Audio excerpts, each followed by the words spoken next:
നമസ്കാരം. ഇന്ന് ഞാൻ വന്നിരിക്കുന്നത് പാലേരി മാണിക്കം എന്ന ചിത്രത്തിൻ്റെ റിലീസ് റിവ്യൂ അപ്ഡേഷനുമായിട്ടാണ്.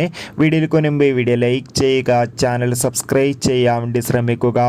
മമ്മൂട്ടി 3 കഥാപാത്രങ്ങളായെത്തി ഇന്ന് തിയേറ്ററുകളിൽ വീണ്ടും റിലീസ് ചെയ്ത ചിത്രമായിരുന്നു പാലേരി മാണിക്കം. എല്ലാ സിനിമാ പ്രേമികളും ഒരേപോലെയായിരുന്നു ചിത്രത്തിൻ്റെ ഓരോ അപ്ഡേഷനും അറിയാൻ വേണ്ടി കാത്തിരുന്നത്. അങ്ങനെ കാത്തിരിപ്പിനോടിൽ ഇപ്പോഴിതാ ചിത്രത്തിൻ്റെ ആദ്യ റിലീസ് ഷോ കഴിയുമ്പോൾ തന്നെ ചിത്രത്തിന് ഒരു പോസിറ്റീവ് അഭിപ്രായം തന്നെയാണ് ലഭിച്ചിട്ടുള്ളത്. ചിത്രം കാണുന്ന പ്രേക്ഷകരെല്ലാവരും ഒന്നടങ്കം പറയുകയാണ് പാലേരി മാണിക്കം മികച്ചൊരു തിയേറ്റർ എക്സ്പീരിയൻസ് ആണെന്നും ചിത്രത്തിൽ മമ്മൂട്ടിയുടെ നല്ല മികച്ച അഭിനയം തന്നെ കാണാൻ വേണ്ടി സാധിക്കുന്നുണ്ടെന്നും. എന്തായാലും കാത്തിരിക്കാം. പാലേരി മാണിക്കം എന്ന ചിത്രത്തിൻ്റെ കൂടുതൽ അപ്ഡേഷൻ അറിയാൻ വേണ്ടി ഈ വരുന്ന സെപ്റ്റംബർ മാസം ധാരാളം ചിത്രങ്ങൾ OTT റിലീസ് ചെയ്തിട്ടുണ്ട്. ചാനൽ പരിശോധിച്ചാൽ നിങ്ങൾക്ക് കാണാം. അതൊക്കെ ഒന്ന് കാണാൻ വേണ്ടി ശ്രമിക്കുക. കൂടുതൽ സിനിമാ വാർത്തകൾക്കായി ചാനൽ സബ്സ്ക്രൈബ് ചെയ്യുക.